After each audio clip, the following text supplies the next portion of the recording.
Jésus-Christ est merveilleux.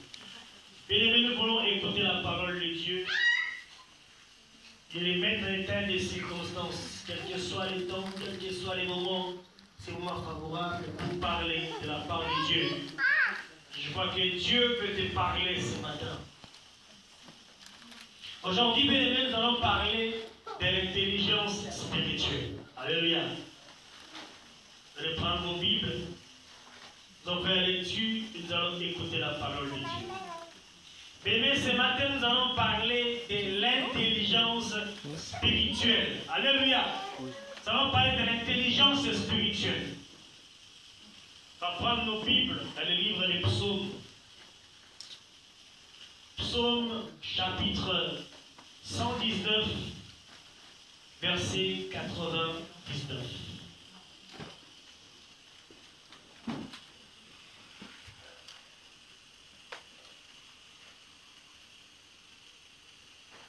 Psaume 119, verset 99. Donc aujourd'hui, c'est l'intelligence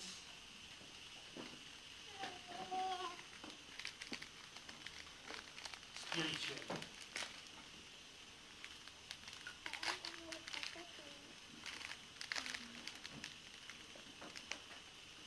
Psaume chapitre 119, verset 99. Le psaume 119, c'est le livre le plus long de la Bible. La Bible dit ceci: je suis plus instruit que tous mes maîtres, car tes préceptes sont l'objet de ma médiation. Alléluia. Alléluia. Je suis plus instruit que tous mes maîtres, car tes préceptes sont l'objet de ma méditation. Nous voulons ce matin, bien-aimés dans le Seigneur, parler de l'intelligence spirituelle. Vous savez, bien-aimés, que la sagesse de Dieu surpasse toujours et au loin la sagesse humaine. Alléluia. Alléluia. Seule une intelligence spirituelle peut faire qu'un élève surpasse son maître. Alléluia. On dit que l'élève ne dépasse jamais son maître. Mais une personne qui est revêtue de la sagesse de Dieu, une personne qui est revêtue de la sagesse d'en haut, est capable de pouvoir égaler et même surpasser l'intelligence de son maître.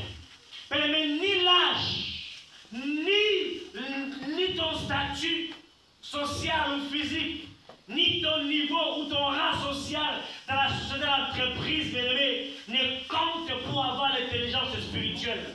Tu peux avoir une intelligence et avoir un bac avec mention très bien. Alléluia.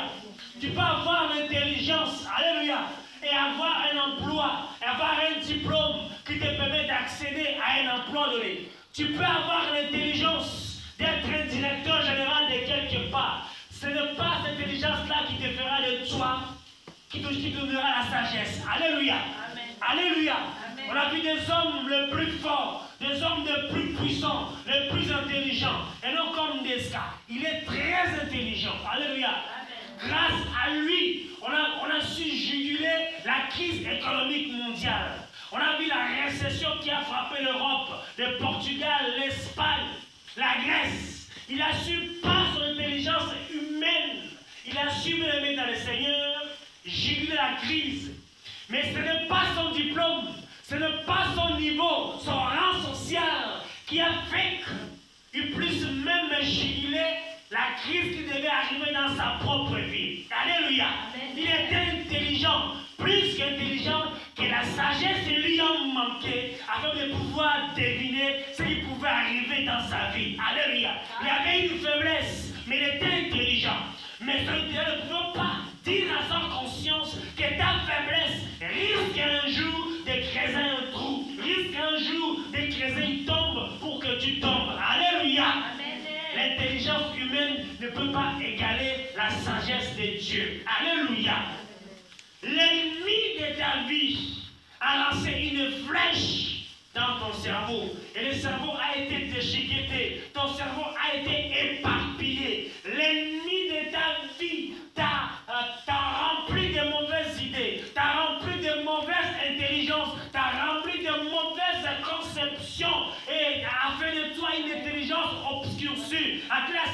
n'arrives même pas à concevoir, à digérer et même à pouvoir interpréter la parole et la façon de faire de ton Dieu. Alléluia. Amen. Alléluia. Amen. On est devenu très dur à accepter et à pouvoir mettre en pratique la parole de Dieu. On est devenu résistant, incrédule à la parole de Dieu. Pourquoi? Parce que l'ennemi a lancé une flèche enflammée contre toi. Et parce que tu n'étais pas bien disposé à pouvoir contre-attaquer, à pouvoir esquiver. Voilà comment tu as été la proie du diable. Parce que ton intelligence a été obscurcie. Parce que tu as été distrait quelque part. Et aujourd'hui, tu fais la proie de l'ennemi. Les psalmistes nous disent, dans le psaume chapitre 2, du premier verset au 4e verset, il dit: pourquoi ces tumultes parmi les nations et les gens d'imaginer une chose vaine? Les rois de la terre se sont fixés et les princes consultent ensemble contre l'Éternel et contre son oint, en disant: brisons leurs bandes en morceaux et jetons loin de nous leurs cordes. Celui qui siège dans les cieux rit. Le Seigneur se moque d'eux. Alléluia. Amen. Alléluia. Amen. Et parce que l'ennemi a lancé une flèche contre toi. Et aujourd'hui, Dieu est venu ouvrir ton intelligence. Dieu est venu ouvrir ta sphère de raisonnement. Dieu est venu ouvrir ta pensée aujourd'hui. Dieu est capable, bien-aimé. Tu te laisses emporter, te laisses disposer afin que tu puisses, à partir d'aujourd'hui, rire devant tes ennemis. Parce que la Bible déclare que celui qui siège dans le cieux rit. Le Seigneur se moque d'eux. Dieu peut faire en un clin aujourd'hui parce que tu t'es disposé à recevoir la pensée de Dieu, parce que tu t'es disposé à recevoir la parole de Dieu, que tu puisses te moquer à partir de tes ennemis. Ces mêmes personnes qui ont fait des flèches contre toi, ces mêmes personnes qui ont mis des pots de bananes devant toi pour que tu tombes, ces mêmes personnes qui ont mis des bâtons dans tes roues pour que tu puisses te trébucher, pour que tu puisses mettre un obstacle, alléluia, et que tu tombes, tu trébuches et que tu vas dans les dangers. Et Dieu est capable de l'éclairer aujourd'hui, de pouvoir t'élever devant même ces gens qui étaient oppresseurs aujourd'hui, pour que tu puisses rire d'eux et que tu puisses te moquer d'eux. Alléluia. Mais pour se moquer de ses ennemis, il faut avoir l'intelligence spirituelle. Alléluia. Il faut avoir l'intelligence spirituelle pour se moquer de ses ennemis. Mais l'intelligence spirituelle, c'est la sagesse de Dieu. Alléluia. Or, la Bible dit que la crainte de l'Éternel est le commencement de la sagesse. Je répète encore. Je dis, la sagesse ou l'intelligence, c'est la sagesse de Dieu. Je parle de l'intelligence spirituelle. C'est la sagesse de Dieu. Or, nous savons, la Bible déclare que la crainte de l'Éternel est le commencement de la sagesse. Cela veut dire que celui qui craint Dieu, il a l'intelligence spirituelle. Alléluia. Une personne qui craint Dieu a l'intelligence spirituelle. Ce qui dit Proverbe chapitre 1, verset 7, et que la crainte de l'Éternel est le commencement de la science. Les insensés méprisent la sagesse et l'instruction. Alléluia. Mais les fondements de toute connaissance, les fondements de toute intelligence, les fondements de toute sagesse, bien-aimés, dans le Seigneur, c'est cette crainte de Dieu. Alléluia. C'est cette crainte faite de respect, faite d'admiration et de soumission vis-à-vis de Dieu, qui te donnera à pouvoir être intelligent spirituellement, qui te donnera ce qu'il faut pour que toi aussi tu puisses te moquer de ton adversaire, tes ennemis. Voilà pourquoi David pouvait dire qu'effectivement, c'est Dieu-là qui dresse une table en face de moi devant mes adversaires. Alléluia. Amen. Dieu dresse une table en face de toi, devant l'adversaire. Et il ne prenait rien. Tu prends ton repas afin que Dieu et les ennemis et tu peux réellement te moquer de tes ennemis. Il n'y a que Dieu qui peut faire ça. Pourquoi? Parce que les fondements de toute connaissance intelligence, le fondement de toute sagesse, c'est la crainte qui est faite de respect, d'admiration, de considération et de soumission vis-à-vis de ton Dieu. Mais un païen peut formuler de belles pensées au sujet de la vie ou même de la vérité. Mais il n'a pas accès à la véritable connaissance. Alléluia. Voilà pourquoi on peut parler de Descartes, qui est cet homme intelligent, un homme célèbre dans la célébrité mondiale, un économiste, un financier par excellence, qui avait l'intelligence de juguler la crise économique mondiale. Aujourd'hui, on peut parler des économistes, des financiers du monde, on parlera toujours de cet homme-là. Alléluia. Amen. Mais une simple faiblesse l'a englouti aujourd'hui. Alléluia. Amen. Un homme peut avoir de belles pensées au sujet de la vie, de la vérité, au sujet de la crise économique, au sujet de tel ou tel autre sujet. Mais s'il n'a pas accès à la véritable connaissance, la connaissance suprême, tant qu'il n'entre pas dans cette relation rédemptrice avec Dieu, c'est nul pour lui. Alléluia. Alléluia. Tu peux avoir des diplômes, mais si tu n'as pas la connaissance des gens spirituels de l'aimer, tu sombreras quelque part. Parce que c'est le spirituel qui dirige les naturels. Alléluia. Ce sera difficile. Il faut passer un tel homme. Il faut d'abord qu'il passe par un processus. Premièrement, de recevoir un enseignement. Deuxièmement, apprendre des leçons apprises chèrement. Et troisièmement, la crainte de Dieu. Quatrièmement, connaître Dieu dans sa grandeur, dans sa totalité. Et imiter la sagesse divine. Il faut réellement que ce processus-là rentre dans la vie de cet homme-là pour que réellement tu puisses avoir l'intelligence spirituelle. Alléluia. Parce qu'il a la vérité, il peut concevoir la vérité et même la vie. Parce qu'il lui manque la véritable connaissance, la connaissance suprême. Alors il a besoin de recevoir l'enseignement. Il a besoin d'apprendre des leçons. Il a besoin de craindre, de connaître, à craindre Dieu. Il a besoin de connaître Dieu. Il a besoin, bien aimé, d'imiter la sagesse divine dans sa vie. Alléluia. Amen. La crainte de Dieu est un état d'esprit qui nous fait échanger nos comportements. Alléluia. Notre volonté, nos sentiments, nos actes et nos objectifs contre ceux de Dieu. Alléluia. Alléluia. La crainte de Dieu est un état d'esprit. Si tu commences à craindre Dieu réellement, on doit avoir autour de toi-même un changement, une métamorphose, une transformation dans le domaine de ton comportement. Parce que la première des choses qui arrive dans la vie d'une personne qui reçoit Jésus, une personne qui reçoit l'enseignement de Dieu, d'abord c'est la transformation. Alléluia.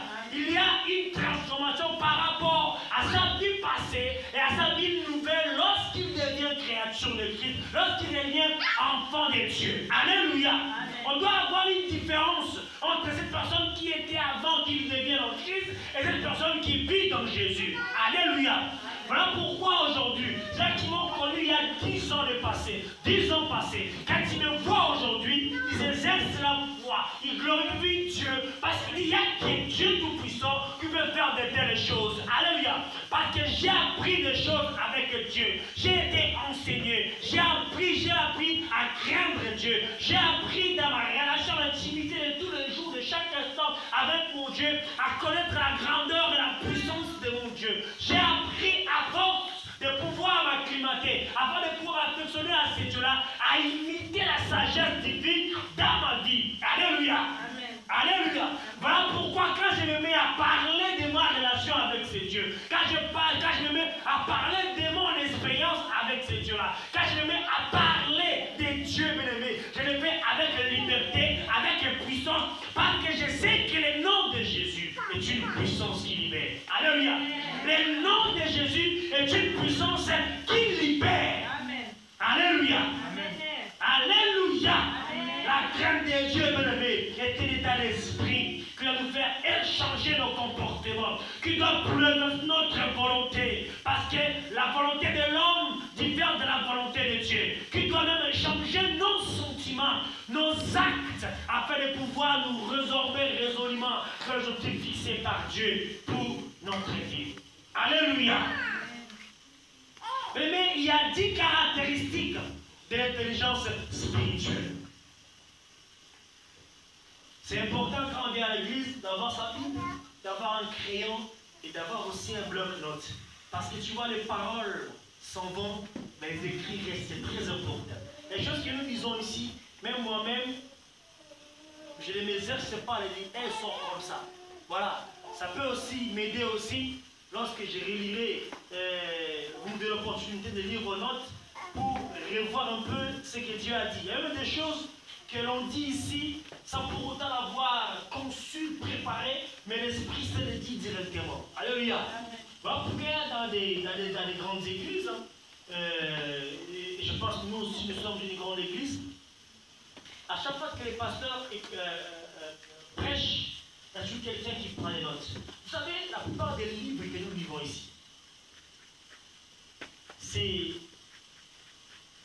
ça vient des prédications. Alléluia. Je connais un homme de Dieu. Les livres qu'il écrit avec force et puissance, c'est les reflets de ses enseignements et ses prédications. Et quand il prêche, il y a quelqu'un qui est vraiment de tout ce qu'il dit. Alléluia. Et après un temps, il rassemble tout cela pour faire un livre. C'est une expérience vécue avec Dieu. C'est important de prendre note parce que ça vous aidera lorsque vous allez lire cela à comprendre encore la grandeur de Dieu à travers sa parole. Je disais qu'il y a 10 caractéristiques de l'intelligence spirituelle. Premièrement,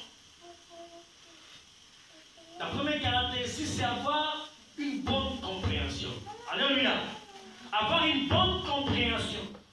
Parce que, bien aimé, si tu ne comprends pas la parole de Dieu, il te sera difficile dans le monde spirituel d'avoir une intelligence. Parce que la foi vient de ce qu'on entend, et ce qu'on entend vient de la parole de Dieu. Tu n'arrives pas à comprendre la parole de Dieu, tu n'arrives pas à réaliser la parole de Dieu dans ta vie, bébé, il te sera difficile d'avoir l'intelligence spirituelle dans ta vie. Et deuxièmement, deuxième caractéristique, bébé, c'est avoir une mentalité élevée. Alléluia. Il faut avoir une mentalité élevée pour comprendre et avoir l'intelligence spirituelle.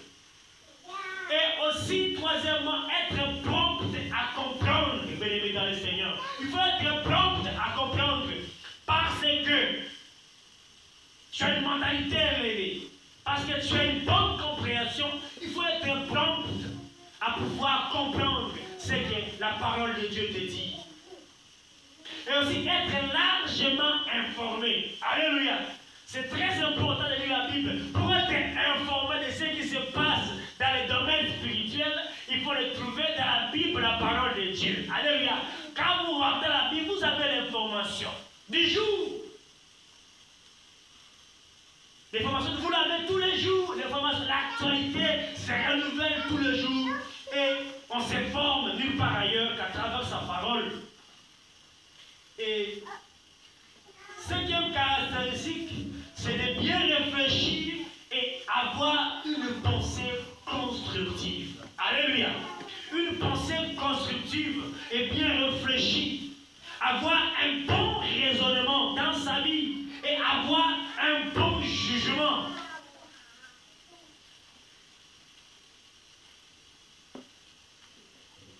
Nous sommes au moment de la grâce, bien-aimés dans le Seigneur, l'époque de la grâce. Nous ne sommes pas appelés à pouvoir juger qui que ce soit. Alléluia. Jésus-Christ lui-même ne juge personne. Et pourquoi on doit juger quelqu'un? Alléluia. Même si on doit apporter un jugement de valeur par rapport à quelque chose, il faudrait que cela rentre dans le cadre de la parole de Dieu. Alléluia. On ne peut pas juger quelqu'un par rapport à ses actes, à ce qu'il fait, par rapport à son apparence. Alléluia. Je peux être mal vêtu, faire une apparence d'une personne débile, mais en réalité, j'ai bien une intelligence spirituelle. Je n'ai pas besoin de juger par rapport à ce que je suis. Alléluia. L'intelligence spirituelle doit nous amener aussi à avoir un bon jugement. Et aussi ne pas juger par précipitation les autres. Et avoir aussi un bon raisonnement. Entre autres caractéristiques aussi, il faut aussi un sens de discernement aigu, un sens de discernement prononcé. C'est aussi une des caractéristiques de l'intelligence spirituelle. Une personne qui a un discernement prononcé. On lui dit que la parole de Dieu, eh bien l'Esprit de Dieu lui fait discerner la grandeur et la profondeur de Dieu. Être brillant dans le ministère, être brillant dans l'exercice de son service, de son ministère, être brillant et avoir la capacité de s'emparer de la vérité quand on la trouve. Alléluia. Il y a d'autres qui passent à côté de la vérité sans pour autant s'empresser de la prendre. La parole de Dieu est bien pour tout le monde, c'est comme la pluie. Celui qui accepte la parole de Dieu va se mouiller avec la pluie. Alléluia. Quand tu n'acceptes pas la parole de Dieu que la vérité, eh bien tu passeras à côté. Voilà pourquoi c'est très important lorsqu'une personne reçoit la prophétie qui sont prêts de pouvoir la sceller dans sa vie. Avoir la capacité de s'emparer de la vérité quand tu la trouves. Parce que Jésus dit, je suis la vérité et je suis la vie et le chemin. Alléluia. Personne ne vient au Père sans par moi. Il faut que tu passes d'abord par la vérité qui est Jésus. S'emparer de la vérité qui est Christ avant de pouvoir acquérir l'intelligence spirituelle dans ta vie. Amen. De la même manière, on a des caractéristiques d'intelligence spirituelle, mais on a aussi des clés pour recevoir l'intelligence spirituelle dans notre vie. Alléluia. On a aussi des clés pour recevoir l'intelligence spirituelle. La première clé que je vais vous donner, c'est connaître son Dieu, celui que l'on sert. Alléluia. Les gens qui viennent à l'église depuis des mois, mais ils ne connaissent pas le Dieu qu'ils servent. Ils ne connaissent pas Dieu. Voilà pourquoi Jésus-Christ peut me demander à cette église, mais depuis que je suis avec vous, vous ne me connaissez pas. Parce qu'il me posait la question, mais Jésus, Seigneur, Maître, montre-nous le Père. Je suis indigné. Je suis affligé de remarquer que vous, depuis que je suis avec vous, vous ne me connaissez pas. Alléluia. Vous servez un Dieu, mais vous ne le connaissez pas. La première des clés, il faut d'abord connaître son Dieu. Celui que l'on sert avec l'abnégation. Celui que l'on sert avec bravoure. Aussitôt que tu ne connaîtras pas le Dieu que tu sers, bien-aimé, il sera difficile de recevoir l'intelligence spirituelle. Alléluia. Amen. Alléluia. Amen. Et aussi pour recevoir cette intelligence, il faudrait se connaître soi-même. Je ne peux pas te donner une intelligence qui ne te connaît pas toi-même. Alléluia. Il faut te connaître soi-même. C'est une des clés aussi pour recevoir l'intelligence spirituelle. Connaître ses ennemis. Alléluia. Il y a un adage bantou africain qui dit, pour renverser la pirogue, il faut être dans la pirogue. Alléluia. Pour vaincre l'ennemi, il faut d'abord connaître l'ennemi. Vous savez, moi je travaille dans les télécoms. Et on travaille en collaboration avec l'opérateur historique. L'opérateur historique, c'est France Télécom. C'est-à-dire que les opérateurs tiers, y compris nous avons accès à une partie de la boucle locale, c'est-à-dire les parties du réseau qui sépare la centrale téléphonique et la volée. On a accès par l'opérateur historique. Alors, nous avons parfois de faire des expertises, c'est-à-dire des expertises contradictoires pour des lignes qui sont en dérangement, des lignes qui sont en défaut et tout. Alors, pendant l'expertise, l'opérateur historique est obligé de nous ouvrir l'accès à la boucle locale pour faire des tests et surtout le point de contour de la ligne. Alors, si tu ne connais pas les réseaux de l'opérateur historique, il te sera difficile de pouvoir résoudre les problèmes de la volée. Alléluia. Par exemple, pour un défaut quelconque, on est obligé de prendre des valeurs à centrale téléphonique, de prendre des valeurs en ligne et de prendre les valeurs en partie client final. Mais si tu ne connais pas le réseau de l'opérateur historique, et tu devais passer de l'épartiteur jusque chez les clients sans pour autant arrêter la ligne, parce que tu ne connais pas les réseaux. Or, l'ennemi, pour le combattre, il faut d'abord le connaître. Alléluia. Il faut le connaître pour le décomposer. Pour le mettre en miettes, il faut les connaître. Alléluia. C'est une des clés. Quand tu reconnais, quand tu connais l'ennemi, tu as la clé du succès. Tu as la clé de la victoire dans ta vie. Alléluia. Et vous déclare que notre ennemi complet, comme le diable, il rôde comme un lion rougissant. Alléluia. Il rôde comme un lion rougissant. Ah, tout ce que tu ne sais pas que l'ennemi rôde comme un lion rougissant. Et tu ne connais pas l'ennemi, bien-aimé Seigneur, ce sera difficile. Ce sera toujours la proie facile à prendre par l'ennemi. Si moi je sais que l'ennemi rôde autour de moi comme un lion rougissant, moi je vais faire un lion. Alléluia. Parce que notre Dieu, Jésus-Christ, me déclare qu'il est le lion de la tribu de Judas. Si moi j'ai Jésus en moi, je suis un lion. Alléluia. Même si l'ennemi rôde autour de moi comme un lion. Et quand le lion va regarder un lion, le lion ne se bouffe pas. Alléluia. C'est pour cela même Daniel avait compris que réellement, même dans la fosse au lion, Daniel avait compris que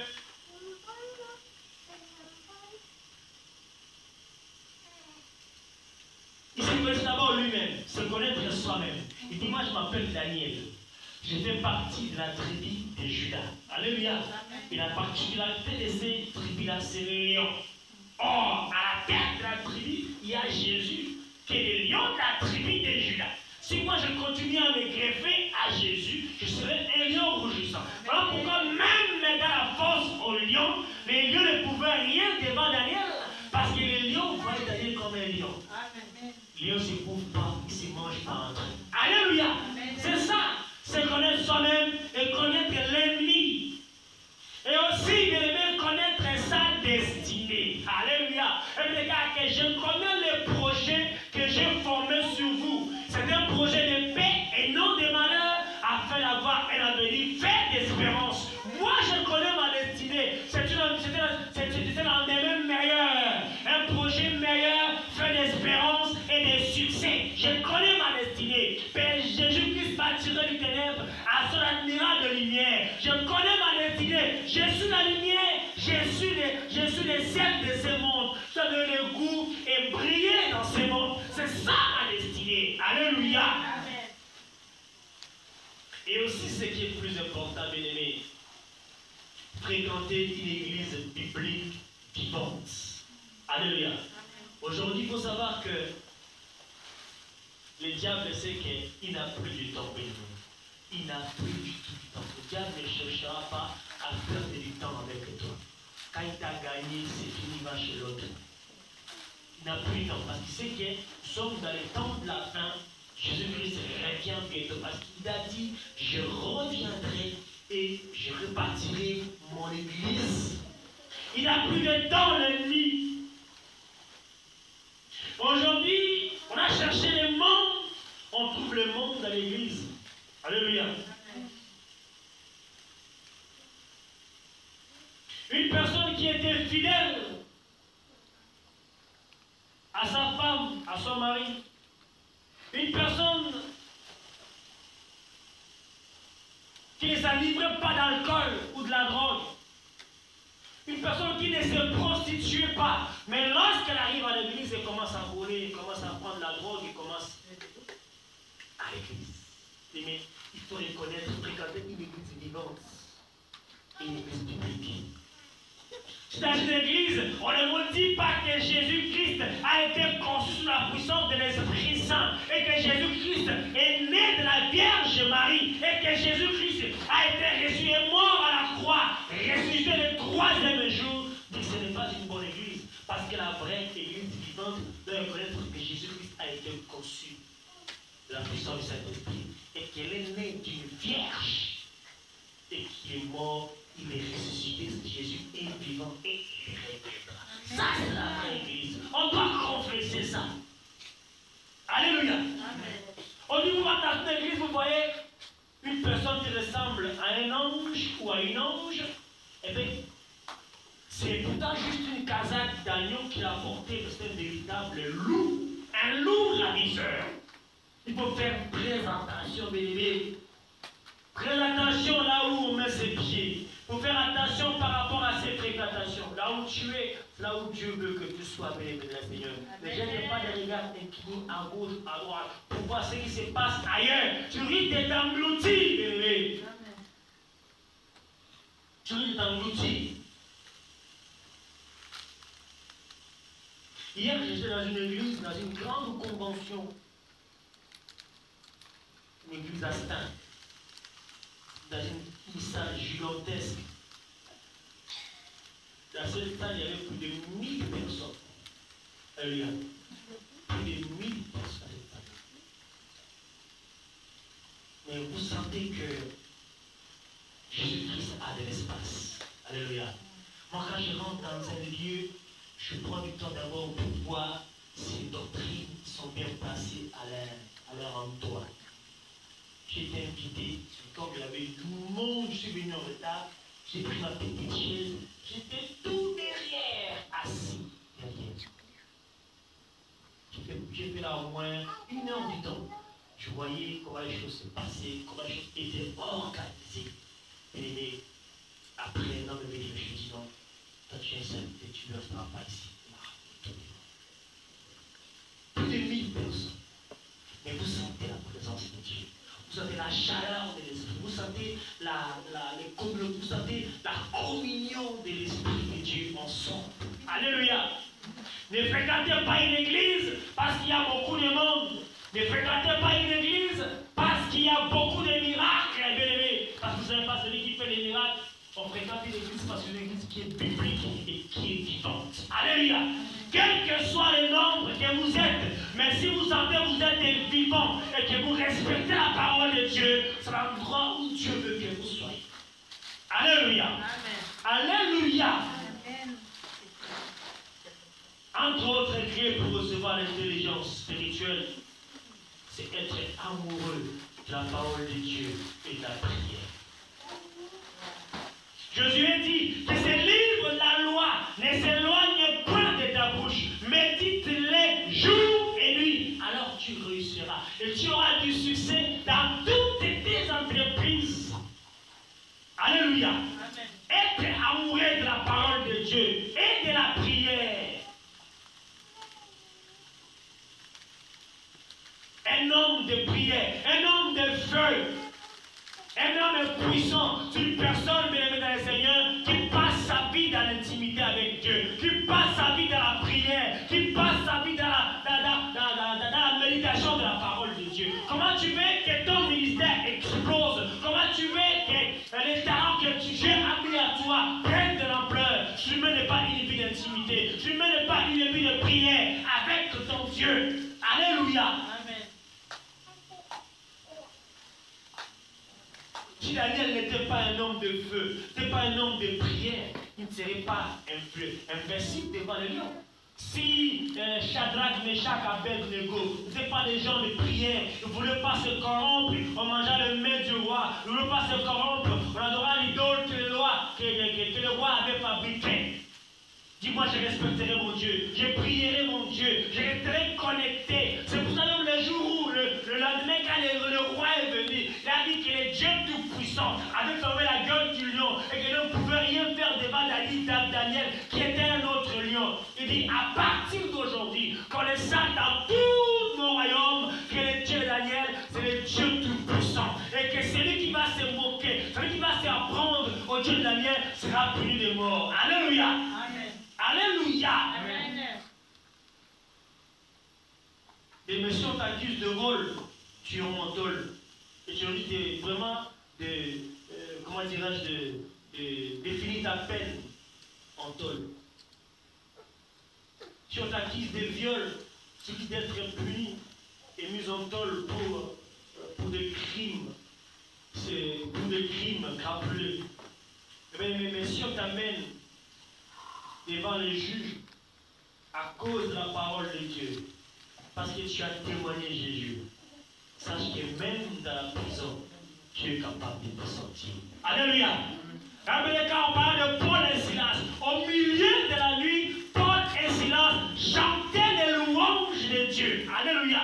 Chantaient les louanges de Dieu. Alors toi et moi, nous savons que Dieu siège au milieu des louanges de son peuple. Et quand Dieu siège, il trouve Paul et Silas enfermés, enchaînés. La première chose qu'il fait, il brise les chaînes, il brise ce qui était interdit et les libère, mon Dieu, mon roi. Parce que la louange libère.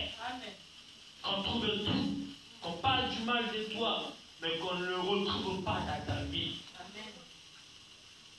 Il faut être amoureux de la parole de Dieu et de la prière qui te fait approcher de ton Dieu.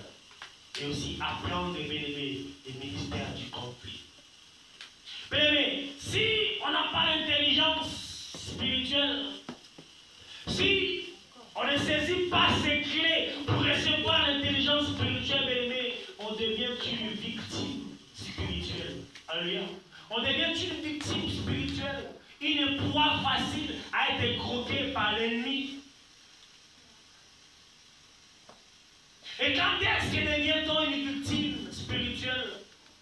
On devient une victime spirituelle, bien-aimé, lorsqu'on compte sur soi-même. Alléluia. On compte sur soi-même. C'est parce que je suis intelligent. C'est parce que j'ai été à Sorbonne. C'est parce que j'ai eu un bac S avec une mention 20 sur 20. C'est parce que j'ai fait ceci. C'est-à-dire que tu arrives à t'enorgueillir. Si tu es ce que tu es aujourd'hui, c'est parce que toi tu es. C'est parce que toi tu es. C'est-à-dire que tu comptes sur soi-même, bébé. Tu deviens une victime spirituelle. Alléluia. Amen. On devient aussi une victime spirituelle lorsqu'on cache ses péchés, lorsqu'on cache ses transgressions. Proverbe dit, celui qui cache ses transgressions ne prospère pas, mais celui qui les avoue et les délaisse obtient miséricorde. Une personne qui cache ses transgressions, une personne qui cache ses péchés, bien le Seigneur, est une victime spirituelle. Alléluia. Il ne prospère pas dans sa vie. On devient aussi une victime spirituelle lorsqu'on n'a plus de moments d'intimité, on n'a plus de moments de passer l'intimité avec Dieu, plus de temps de lire la Bible, plus de temps de prier, bien-aimé. Tu sens la fatigue, tu sens l'affaiblissement, tu sens le sommeil qui t'engloutit, tu n'arrives plus à vivre l'intimité avec ton Dieu, bien-aimé. On devient une victime spirituelle. Et pourtant, Paul dit aux Thessaloniciens dans son premier épître, priez sans cesse. Alléluia. Priez sans cesse, bien-aimé. Car que la prière, la vie d'intimité, la vie d'affection, la vie de communion avec Dieu qui nous rendra forts et qui nous rendra puissants. Alléluia. Amen. Qui nous rendra puissants. Une personne qui ne vit pas une vie d'intimité, c'est une proie facile à être croquée. Même si on a un ministère, même si on a la foi, même si on a reçu Dieu dans sa vie, alors qu'on ne mène pas une vie d'intimité, on devient une proie pour le diable. Parce qu'en réalité, une personne qui a un ministère, une personne qui a la foi en lui, et quand il mène une vie d'intimité, la foi devient une foi brûlante, une foi percutante. Alléluia. Ça devient un ministère de feu. Alléluia. Quand il s'est mis à parler de la part de Dieu, quand il s'est mis à confesser de Jésus, ce sont des mots puissants, des mots forts qui sortent de sa bouche. On devient une victime spirituelle parce qu'on n'a pas de vie d'intimité avec Dieu. Parce qu'on n'a plus le temps de lire la Bible. Que ce livre de la loi, bien-aimé, ne s'éloigne pas de ta bouche. Médite-les jour et nuit. Et pour agir fidèlement selon ce qui est écrit, alors tu auras du succès dans toutes tes entreprises. Alléluia. Alléluia. Est-ce qu'on peut acclamer la parole de Dieu?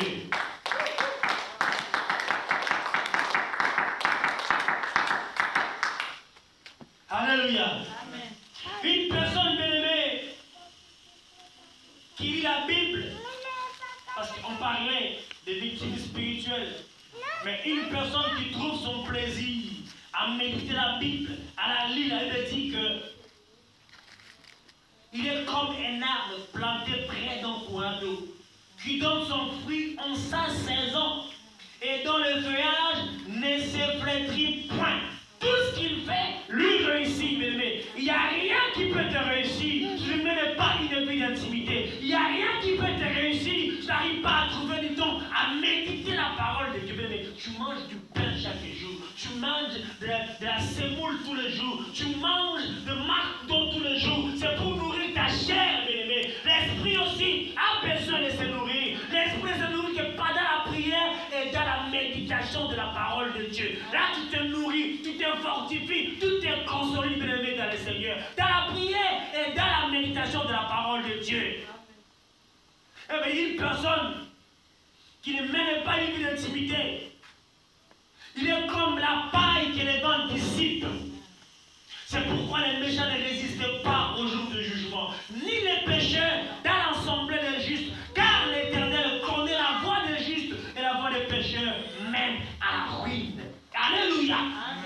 Plus de moments d'intimité et de la méditation de la parole de Dieu. On devient aussi victime spirituelle, bien-aimé. Et lorsqu'on oublie les rêves divins, je t'ai donné une direction. Lorsqu'on n'a plus de vision, de révélation, on devient aussi une victime spirituelle. Alléluia. Parce que notre Dieu, il agit. Il fait tous les jours. Tous les jours, il agit. Il fait toujours quelque chose, ce Dieu-là. C'est par oubli. C'est par oubli. Mon peuple périt parce qu'il lui manque la connaissance. Parce que tu as rejeté la connaissance. Dieu aussi te rejette. Alléluia. Tu as oublié la connaissance. Tu as oublié la révélation, la vision. Tu es sorti du positionnement favorable que tu as pris pour que tu puisses embrasser ta carrière. Et bien à ce moment-là, tu deviens une proie facile à croquer par l'ennemi. Alléluia. Tu n'as plus la volonté d'acquérir la connaissance spirituelle. Tu as rejeté la connaissance. Tu as rejeté l'intelligence. Tu as rejeté la sagesse. Or, nous disons ici que la crainte de l'Éternel est le commencement de la sagesse. Parce que tu ne crains plus Dieu. Tu n'as plus d'intelligence. Tu n'as plus de sagesse dans ta vie. Et écoute ce que Dieu te dit. Alléluia. Prends de l'ordre, que Dieu est merveilleux. Dieu est merveilleux, bien-aimé. Il faut avoir l'intelligence spirituelle. Ça va t'ouvrir, bien-aimé. Ça va t'ouvrir des portes. Ça va t'ouvrir des portes, même fermées. Elles t'ouvriront.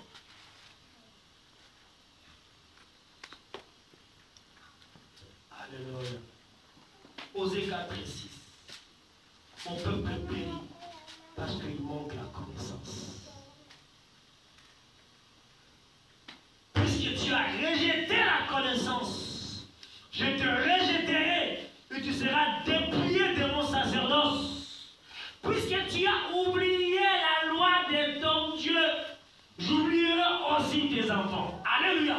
Vous voyez jusque là où va les conséquences du fait d'oublier la vision, les conséquences de pouvoir oublier même la révélation, de se détourner de la parole, des objectifs et des préceptes de Dieu. Parce que tu as rejeté l'intelligence spirituelle, parce que tu as rejeté la connaissance que moi je t'ai donnée gratuitement, puisque tu as oublié la loi de ton Dieu, tu seras dépouillé de mon sacerdoce et j'oublierai aussi tes enfants. Alléluia. Vous voyez comment tu amènes même des conséquences dans ta propre maison.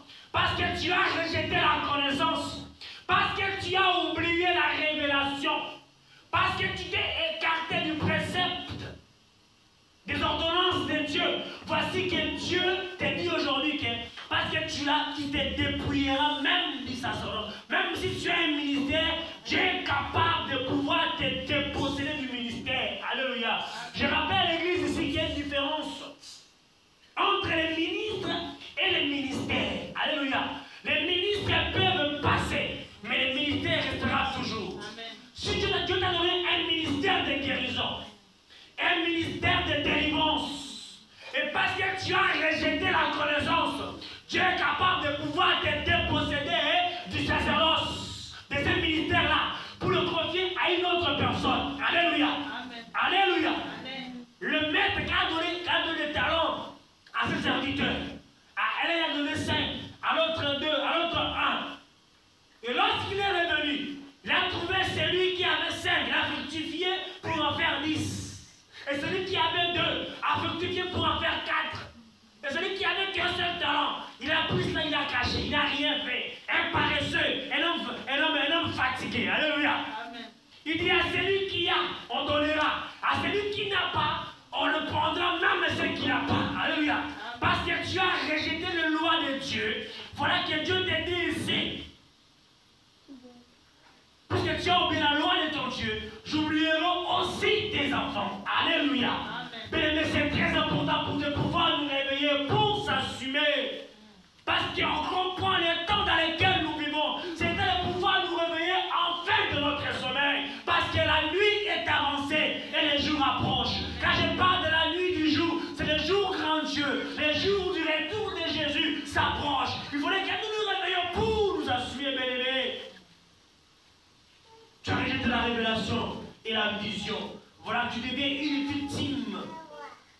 Et une proie facile à être croquée, mes aimés. Il dit, reviens à moi et je reviendrai à toi, mon fils, ma fille. Mais tu deviens aussi une victime spirituelle. Lorsque tu deviens accro à la drogue, lorsque tu deviens accro à l'alcool, mes aimés, tu es une victime spirituelle. Alléluia. Amen. Si vous allez me dire qu'effectivement, pasteur, montre-moi là où c'est écrit, l'alcool est interdit. Moi, je ne dis pas que je veux donner l'alcool. Mais la Bible dit dans Ésaïe, pourquoi pesez-vous de l'argent à ceux qui ne vous nourrissent pas? Alléluia. Amen. Quand vous allez acheter un paquet de cigarettes, il y a des cryptogrammes où c'est écrit danger. Au warning, il dit, l'alcool tue. Vous n'avez pas vu ça? Ou le tabac tue, la cigarette tue, elle nuit gravement à la santé. Mais c'est parce que vous n'allez pas dans les hôpitaux pour pouvoir estimer les dégâts. Tout ce que nous faisons, accro à la drogue, accro à l'alcool. Beaucoup sont là dans les pavillons, en train de faire des cures de désintoxication alcoolique, de désintoxication de la drogue. Ils ont pris la drogue, ils ont pris l'alcool. Cela a décimé les poumons. Alléluia. Et cela devra engendrer des maladies. Mais pourquoi pesez-vous de l'argent pour ceux qui ne nourrissent pas? Et pas l'alcool ne nourrit pas à l'excès, ça tue les poumons. Ça veut dire que vous tuez le temple de Dieu. Et vous devenez une proie facile. Elle est décroquée par le diable. Alléluia. Amen. On devient une victime spirituelle lorsqu'on a pris la volonté d'acquérir la connaissance spirituelle dans sa vie. Mais qu'est-ce qu'il faut comme remède, bien-aimé? Qu'est-ce qu'il faut comme remède à cela? Alléluia. Qu'est-ce qu'il faut comme remède? Romains chapitre 12, versets 1 à 2. C'est ça le remède qu'il faut. Pas pour la rejeter la connaissance. Dieu nous a rejetés. Alors maintenant, qu'est-ce qu'il faut? Parce que Dieu ne punit pas seulement. Quand il donne des conséquences de ce qui découle de nos choses, de nos comportements, il donne aussi les remèdes. Qu'est-ce qu'il faut pour s'en sortir? Alléluia. Comme remède. Romains chapitre 12, verset 1 à 2. La Bible dit ceci. Je vous exhorte donc, frères, bien-aimés, par la compassion de Dieu, à offrir vos corps comme un sacrifice vivant, saint, agréable à Dieu. 3. Ce qui sera de votre part un culte raisonnable. Verset 10. Ne vous conformez pas au siècle présent, mais soyez au contraire transformés par le renouvellement de l'intelligence, afin que vous discerniez quelle est la volonté de Dieu, ce qui est bon, agréable et parfait. Alléluia. Amen. Alléluia. Amen. Il faudrait que nous puissions nous renouveler. Se renouveler, c'est ça le remède. Se renouveler. De ne pas se conformer au siècle présent, mais au contraire, qu'on soit transformé par le renouvellement de l'intelligence. Parce que Dieu veut que nous puissions offrir notre corps comme un sacrifice vivant, un sacrifice saint, un un sacrifice agréable. Et cela sera de notre part un culte raisonnable. Alléluia. Il faut se renouveler. Bien que le temps va continuant, il se poursuit avec des renouvellements. Les saisons se renouvellent, bien-aimés. Les générations d'hommes se renouvellent aussi. Nos cellules dans notre corps se renouvellent aussi du jour au lendemain. Amen, amen, amen. Et sur le même l'écriture, notre intérieur se renouvelle même si notre extérieur lui-même est détruit. Alléluia. Mais notre propre intérieur se renouvelle du jour au lendemain. Il est important, bien-aimé, que nous puissions nous renouveler et de ne pas se conformer au cercle présent. Mais la conversion a amené en nous un renouvellement. Mais cependant, avec le temps, ce renouvellement manque. Ce renouvellement, d'où la prière de l'apôtre Paul dans sa lettre aux Éphésiens. Cela témoigne les soucis que l'Église demeure dans le renouvellement continu de son intelligence spirituelle. On va lire ça là. Éphésiens chapitre 1, verset 17 à 18. Vous savez, vous êtes dans un poste. Joël, elle est aide-soignante, c'est ça? Aide-soignante. Si tu as fait ce travail pendant 1 année, 2 ans, et tu n'as pas été faire une formation, tu n'as pas été se renouveler quelque part, tu dois faire des fautes. Parce que la science, la technique change du jour au lendemain. Ça se renouvelle tous les jours. Il faudrait que l'homme puisse s'adapter. Alléluia. Et la même manière aussi pour nous. Nous devons nous renouveler tout le temps. Alléluia. Aujourd'hui, il y a des notions que j'ai apprises à l'école il y a 5 ans, quand je faisais mes cours d'informatique. Mais aujourd'hui, c'est dépassé. Il faudrait que je me renouvelle. Il faut que je fasse des recherches pour découvrir encore d'autres choses, pour m'adapter au nouveau système, au nouveau fonctionnement du travail. Alléluia. Tous les jours dans mon travail, je découvre de nouvelles choses, de nouvelles pannes, de nouvelles incidents. Il faudrait que je puisse me renouveler, que je puisse me remettre à l'ordinateur. L'ordinateur, tu fais tous les jours là, tu ne te mets pas à jour. Il risque de craquer. C'est-à-dire que vous avez beaucoup de fichiers qui se sont, il devient lourd. La mémoire de l'ordinateur devient lourd. Même pour charger, télécharger une page, c'est plus difficile. Que l'ordinateur souffre de mise à jour. L'update, que Windows appelle l'update. Pour faire un download chaque fois. Chaque fois, il faut renouveler. De la même manière, l'homme aussi est amené à renouveler son intelligence. Parce que nous parlons de l'intelligence spirituelle. Elle se renouvelle du jour au jour. L'apôtre Paul dit au chapitre 1er dit, afin que le Dieu de notre Seigneur, Éphésiens chapitre 1er verset 17 à 18. Éphésiens 1, 17, 18. Afin que le Dieu de notre Seigneur Jésus-Christ, le Père de gloire, vous donne un esprit de sagesse et de révélation dans sa connaissance, et qu'il illumine les yeux de votre cœur pour que vous sachiez quelle est l'espérance qui s'attache à son appel, quelle est la richesse de la gloire de son héritage qu'il réserve aux saints. Alléluia. Qu'il réserve aux saints. Bien-aimé, laisse-toi entièrement transformer par les renouvellements de ta mentalité. Laisse-toi te diriger par l'esprit qui doit te mettre à jour. Bien-aimé, adopte une attitude intérieure différente, mais qui est conforme à la volonté de Dieu. Donne à tes pensées une nouvelle orientation afin de pouvoir discerner ce que Dieu veut de toi. Alléluia. Pour comprendre ce que Dieu veut de toi, il faut que tu te laisses guider. Que ton intelligence te laisse guider par la volonté de Dieu. Que Dieu te dise réellement ce qu'il attend et ce qu'il veut de toi. Renouvelle ton intelligence. Il faut que l'inspiration de tes pensées, bien-aimées dans le Seigneur, soit renouvelée et que ton cœur soit transformé et toute ton attitude mentale et spirituelle changée. Alléluia. Amen, amen, amen. C'est parfois un de nos grands problèmes personnels. Tu restes figé dans tes attitudes intérieures qui empêchent une transformation spirituelle. Ils sont tellement incrédules, tellement qu'ils connaissent beaucoup dans le monde spirituel. Parce qu'ils ont vécu des histoires incroyables dans leur vie. Et qui n'arrivent plus à accepter. Parce qu'il a une intelligence obscurcie. Parce qu'il a une image figée de sa vie intérieure. Ça lui empêche même sa modification, sa métamorphose spirituelle.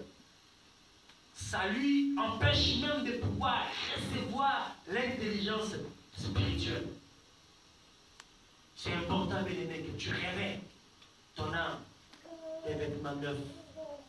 Que tu renouvelles tes pensées en Jésus-Christ pour l'adorer, pour le servir, pour l'aimer en le servant et aimer les frères et sœurs et les autres. Alléluia.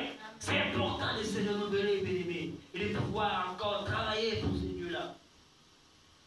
Renouvelle ta pensée, bien-aimé, à l'égard de la prière, c'est très important. Renouvelle ta pensée à l'égard de la méditation de la parole de Dieu. Que ces livres de vie ne s'éloignent pas. Médite-les jour et nuit, afin d'agir fidèlement sur ce qui est écrit. Alors tu auras du succès dans la reprise. Parce qu'en fait, ta vie sera comparée à une plante qui est à côté d'un courant d'eau. De le feuillage ne se flétrit jamais, qui est toujours verdoyant. Il donne le fruit à sa saison. Tu ne viendras pas dans le bout du doigt. Oh, figuier, rien. Tu donneras le fruit au moment, à tout moment, tu donneras le fruit. Parce que tu es à côté d'un courant d'eau. Le courant d'eau, c'est quoi? C'est la prière. Le courant d'eau, c'est quoi? C'est Jésus. Le courant d'eau, c'est la méditation de la parole de Dieu. Comment tu veux grandir? Tu veux vivre des choses surnaturelles avec Dieu. Si tu ne pries pas, tu ne peux pas une vie d'intimité, une vie de méditation de la parole de Dieu. Dieu te demande plein de choses difficiles dans ta vie. C'est facile de le faire. Et tu es capable de le faire. Et tu le sais, tu es capable de le faire. Mais il faut que tu renouvelles, bien-aimé, ta pensée à l'égard de la prière. Mais il faut que tu renouvelles ta pensée à l'égard de la communion fraternelle. Alléluia. La communion fraternelle. La communion des enfants de Dieu. Alléluia. Oh! Il faut que tu renouvelles, frère bien-aimé. Il faut que tu renouvelles ta pensée à l'égard de ton propre témoignage. Que dis-tu de toi-même? Que dis-tu de toi-même? Qu'est-ce que les gens disent de toi? Mais il faut que tu renouvelles ton pensée à l'égard de ton église. À l'égard de ton église et aussi à ta place au service du Seigneur. Il faut que tu renouvelles par rapport à ta place au service du Seigneur. Ainsi, bien-aimé, lorsque tu seras renouvelé dans ta vie, le cœur et l'âme de chacun et l'église que nous formons seront ensemble. Alléluia. Toi, tu es renouvelé aujourd'hui. Tu renouvelles ta pensée par rapport à ton service avec Dieu, par rapport à ta fidélité, par rapport à la prière, à la volonté de Dieu. Tu renouvelles ton comportement, tes attitudes. L'autre les fait pareil, bien-aimé. Alors nous aurons les vies qui sont renouvelées. Nous aurons des cœurs qui sont renouvelés. Nous aurons des âmes qui sont renouvelées. Chacun de nous et l'église que nous formons ici ensemble, bien-aimé, va revêtir, va former un ensemble qui sera puissant et inébranlable. C'est pourquoi les diables rentrent dans l'église de Dieu. Parce qu'on n'est pas unis. On voit là-bas, elle n'est pas renouvelée. L'autre là-bas n'est pas renouvelée. Elle a un problème par rapport au service de Dieu. Elle a un problème par rapport à la prière. Et curieusement, parce qu'apparemment, certaines personnes est à même de faire ce service-là, on les met en protocole. Ou alors, on les met à l'équipe d'adoration. Ils chantent, ils reçoivent les gens. Or, Dieu sait que cette personne-là a un problème. Il a un problème. Il doit renouveler son intelligence par rapport au service de Dieu. Il ne sert plus Dieu. Il ne sert Dieu que nous, on voit qu'il sert Dieu que lorsqu'il est à l'église. Alors que réellement, son rapport de service entre Dieu est déjà mort. Alléluia. Or, quand le diable est bien, il va effectivement, moi j'ai une ouverture pour accéder. C'est l'aéroport que moi j'ai. En tout cas, c'est le chantre. Cela, en tout cas, il met une vie caduque, une vie vraiment misérable à partir des riches dans le terme de l'église. Ah, ce protocole-là est belle et tout, mais elle mène une vie peut-être des débauches à l'église ne sait pas. Elle a envie de se renouveler. Elle n'a pas fait ce renouvellement. Elle devient une porte d'entrée. Le diable vient et il s'assoit à travers une personne. Ça commence à décider. Alléluia. Amen. Mais si chacun de nous se renouvelle son cœur et l'âme de chacun est renouvelée, et l'église que nous formons sera un ensemble vivant et fort. Alléluia. Amen. Alléluia. Amen. Et Dieu aidera à pouvoir surmonter les obstacles, que ce soit intérieurs ou les obstacles extérieurs qui peuvent survenir dans notre vie. Alléluia. Amen, amen, amen. Amen. Si tu as écouté la parole de Dieu, tout a parlé, tu vas te lever là où tu es.